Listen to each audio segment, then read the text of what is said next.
Hello everyone, welcome to my channel. In this video we are going to learn about what is meant by data collection and what are the different data collection techniques. So why do we use a data collection? So first of all, what is meant by a data collection? In statistics, data collection is a process of gathering information from all relevant sources to find a solution to the research problem. It helps to evaluate the outcome of the problem. So it is a process of gathering the information from all the sources to find a solution for the particular research problem. So it helps us to evaluate the outcome of the problem. So it is a process of gathering and measuring information on variables of interest in an established systematic fashion that enables one to answer a particular research questions, test hypothesis and evaluate outcomes. Once the researcher has decided the research design, the next job is of data collection. Data collection starts with determining what kind of data required, followed by the selection of a sample from a certain population. So after deciding the research design, the next job is to collect the data. So the data collection starts with determining which kind of data must be selected. So based on your research problem, the data collection technique will change. And data collection is an essential phase in all types of research, analysis and decision making, including that done in the social sciences, business and healthcare. So there are two types of data collection techniques. There are primary data collection, secondary data collection. So first we will see what are the different types of primary data collection techniques. The primary data collection involves collecting new data directly from the source. This can be done through quantitative and qualitative format. So in the qualitative data collection, so we are collecting the non-numerical data. Whereas in the quantitative data collection technique, we are collecting the numerical data. Okay. So in the qualitative data, so we are having correlation, regression method, mean, median or mode. And in quantitative techniques, we are having questionnaire, surveys, observation, interviews and schedules.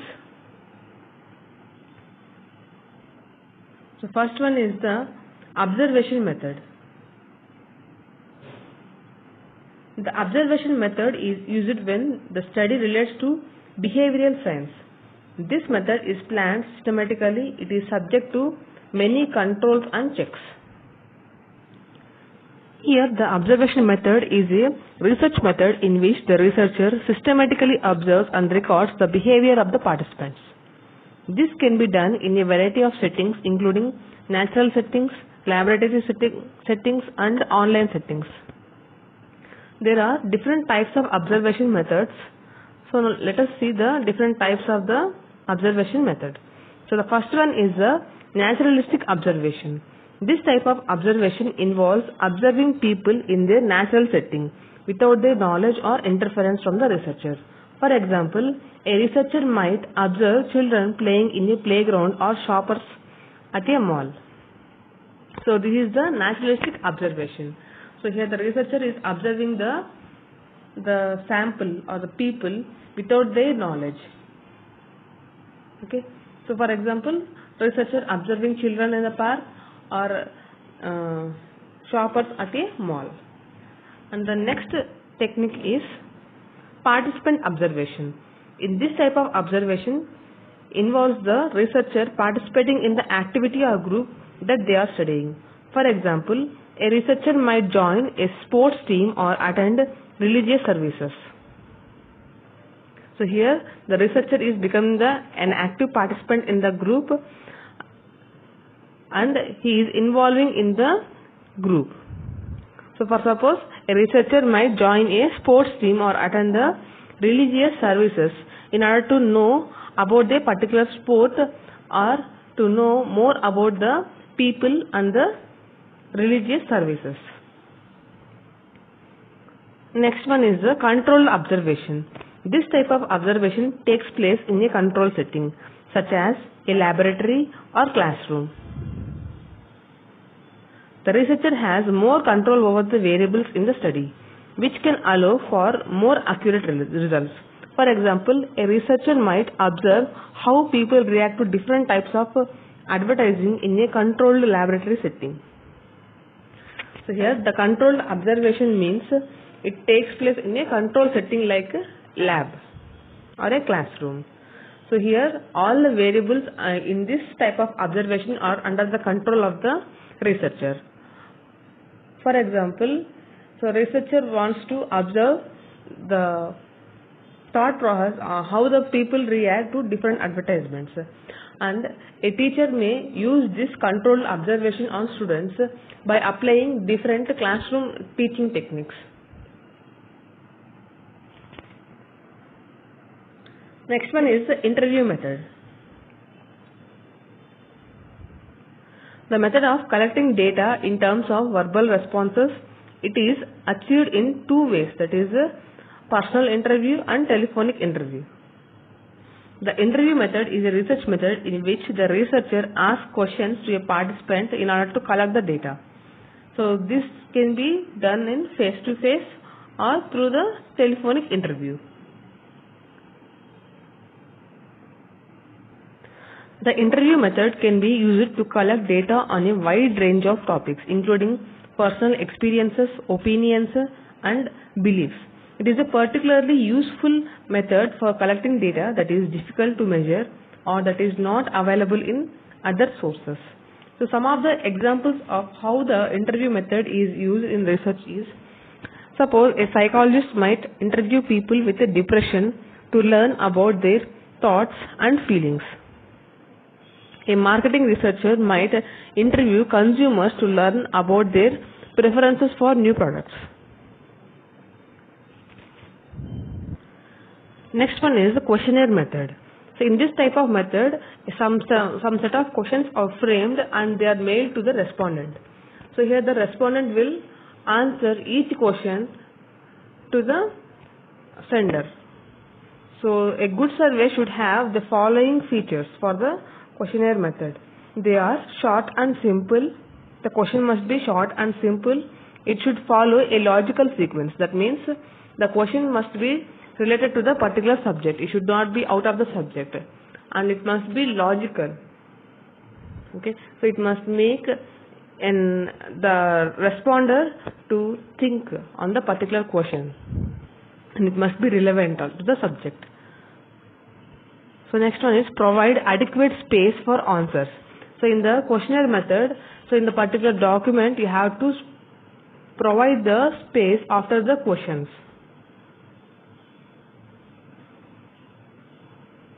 Avoid technical terms.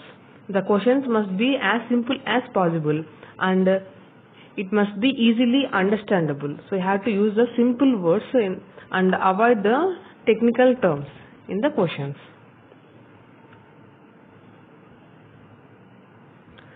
It should have good physical appearance such as color, quality of the paper to attract the attention of the respondent. The questionnaire form must be in an attractive manner. So it must be colorful and quality of the paper must be attractive to the respondent. The questionnaire method is a research method in which the researcher collects data from participants by asking them a series of questions. Questionnaires can be administered in a variety of ways, including face-to-face, by phone or online. There are two types of questionnaires, that is closed-ended and open-ended questions. Closed-ended questions involve asking participants to choose from a predetermined set of responses. This type of questionnaire is often used to collect quantitative data, whereas open-ended questionnaires involve asking participants to provide their own answers to questions. This type of questionnaire is often used to collect qualitative data. And some of the examples of how the questionnaire method is used in research. For example, a psychologist might use a questionnaire to collect data on the symptoms of depression in a sample of patients. And a marketing researcher might use a questionnaire to collect data on the preferences of consumers for new products. So next one is schedules. This method is similar to the questionnaire method with a slight difference. A schedule is a research method that involves collecting data from a sample of people using a questionnaire. Schedules are often used to collect quantitative data which can be analyzed using statistical methods. And these schedules are basically used in the interviews to collect the data from the respondents while the interview is conducted. The schedule contains questions, statements, and blank spaces or tables for filling up the respondents. So it is also one kind of questionnaire. Okay. So here these schedules are mainly used in the case of the interview method while conducting the interview in order to know the person details about the person. The schedule method is a data collection technique in which the researcher interviews participants and records their answers on a predetermined schedule. The schedule is a list of questions and prompts that the researcher uses to guide the interview. The schedule method is similar to the interview method and questionnaire method, but there are some differences. First, the schedule method is more structured than the interview method.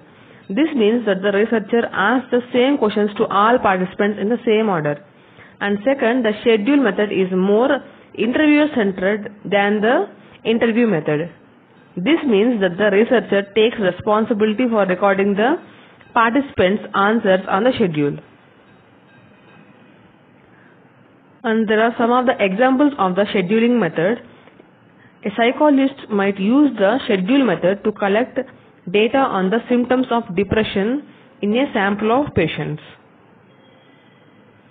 And another example is a marketing researcher might use the schedule method to collect data on the preferences of consumers for new products. So till now we have seen all the quantitative type of data collection techniques in the primary data collection. So now we will see a summary on the quantitative data collection.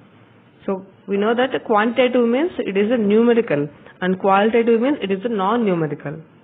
So in the quantitative data collection we are having three types of data collection techniques, that is correlation, regression method, mean, median or mode.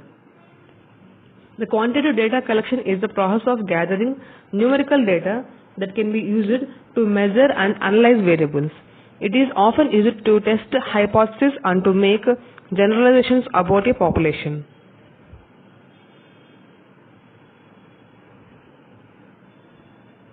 So first one is the correlation. Correlation is a measure of the strength and direction of the linear relationship between two variables. It is calculated using a correlation coefficient which can range from -1 to 1.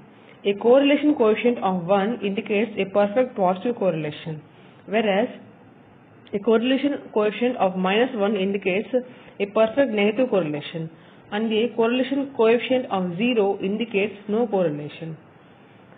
And the next one is the regression method. So in the regression method, this method is used to predict the value of one variable based on the value of another variable. It is done by fitting a line or curve to the data. The line or curve is called regression line. And the next one is the mean, median or mode. So mean means finding the average of the sample data, and median means finding the middle value of the given data, and mode means most frequently occurring value. So these are the different types of quantitative data collection techniques. Correlation and regression can be used to investigate a wide range of relationships such as relation between height, weight, relation between temperature and rainfall, and the relation between age and income.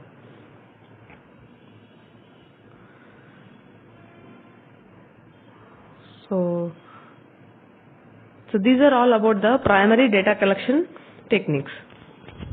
And next we will see secondary data collection. Secondary data collection is the process of gathering data that has already been collected by someone else. This data can be found in a variety of sources such as government databases, academic journals, and industry reports. secondary data collection has the number of advantages over the primary data collection. First thing is, secondary data is typically less expensive and less time consuming to collect than primary data. And second thing is, secondary data can provide a broader perspective on a health topic than primary data.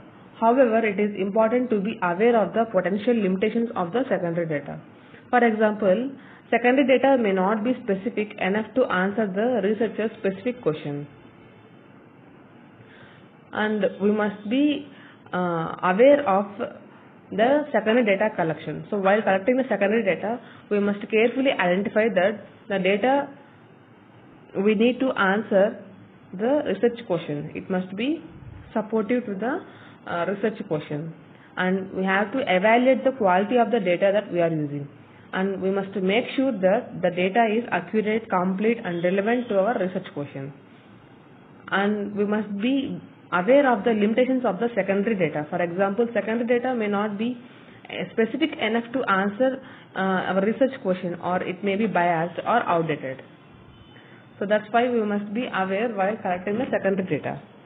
So here are some of the sources of the secondary data collection: government publications, public records, historical and statistical documents, business documents, technical and trade journals, unpublished data. And so these are the published data, and unpublished data includes diaries, letters and unpublished biographies, etc. So these are the different secondary data collection methods. So published data and unpublished data. And this is all about the data collection techniques. Thanks for watching my video.